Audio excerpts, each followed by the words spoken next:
She won 2 world titles. She won a Commonwealth Games gold in 2014. Former Diamonds defender Sharni Layton is with us to look at the series. Sharni, thank you so much for joining us on Sky Sport News. Thanks for having an Aussie here. That's so kind of you both.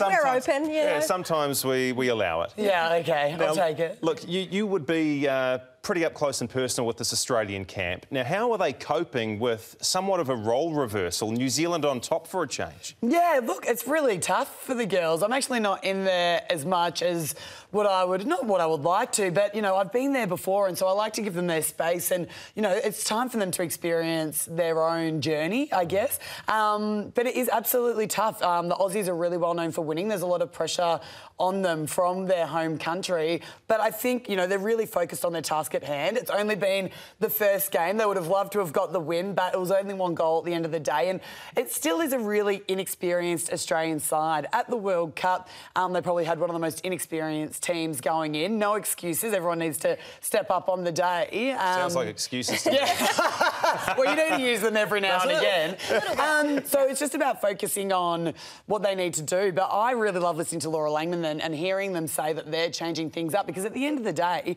you're always focusing on what they did last game to be able to beat them in the next game. And if they're constantly changing that, it's going to be a really hard task for the Aussies. Toes, yeah. Now, you've known Lisa Alexander for a long time. You probably haven't seen her under the pump like this ever in her coaching career. How will she be reacting to losing 2 on the bounce to the Silver Ferns? Well, Lisa's pretty grounded, and so I think 2 on the bounce on the Silver Ferns, but also it's been a really tough journey for her over the last 2 years. And usually when you get some retirements in, that usually comes after a World Cup. But for her, she actually got that during a Commonwealth Games and a World Cup year, which, you know, is out of her control. And so it's all about her building that confidence in the team, and I guess being able to shape something new. She's had players that have been able to step out there and be able to do the task for her before, but these players haven't been able to do that as of yet in these really tough games. So what do they need to do? And is it a mental side? Is it that physical side as well? And at the moment, from a personal point of view, I think they're playing really great individually, but not so much together as a team at the moment. And so that's what I really want to see from them tonight, because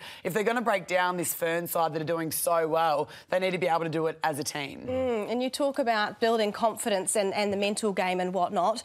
Lisa Alexander told our reporter Ravinda that they have a culture of winning in the team. So if they're not winning, what's the culture like, and how do they go about fixing it? Well, it's not a winning culture, is it? Unfortunately. But I think that winning culture was there when you had the experience of Laura Geitz. And obviously you've still got Caitlin Bassett there, but she doesn't have the team around her supporting her, just with the experience that they had in the past. And so, you know, they don't have that winning culture at the moment, and these girls haven't actually been in the team to experience that winning culture. So the Diamonds as a whole, yes, but these players need to be able to build that up on their own terms, and I totally believe that they can do that. But if you haven't won, then you don't get that belief, and so that's what the Ferns have at the moment. You can tell when it gets close, they're like, we know what we need to do to win, and they do it, whereas our Aussie girls haven't got that at the moment to be able to put their foot down. So if they're going to be able to do that tonight, they need to be able to rattle the Ferns in the last 5 minutes, because the last 3 games has come down to 1 goal, which is outrageous. So it's not about losing a lot, but it's about staying calm